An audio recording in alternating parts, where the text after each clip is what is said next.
হুরায়রা রাদিয়াল্লাহু আনহু থেকে বর্ণিত রাসূল সাল্লাল্লাহু আলাইহি ওয়াসাল্লাম বলেছেন, কুল্লু উম্মতি ইয়াদখুলুনাল জান্নাহ।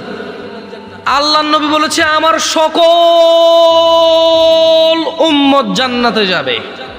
উনি বলেছেন যে ইল্লা মান আবা, আবা ছাড়া আমার সব উম্মত জান্নাতে যাবে। কল,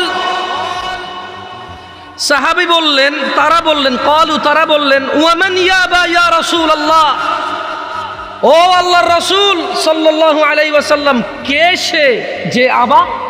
সবাই তো জান্নাতে যাবে, আবা যাবে না, তা আবাটা কে? আল্লাহর নবী সাল্লাল্লাহু আলাইহি ওয়াসাল্লাম বলতেছেন যে মান আতাআনি, যে আমি মুহাম্মদের অনুসরণ করে, সাল্লাল্লাহু আলাইহি ওয়াসাল্লাম, যে আমি মুহাম্মদের ইতাআত করে, সাল্লাল্লাহু আলাইহি ওয়াসাল্লাম, যে আমি মুহাম্মদ যা আদেশ করি তা করে, যা নিষেধ করি তা করে না, সাল্লাল্লাহু আলাইহি ওয়াসাল্লাম। মান আতাআনি, যে আমার অনুগত্য করে, দাখালাল জান্নাহ, সে জান্নাতে যাবেই যাবে, পুরুষ নারী যেই হোক।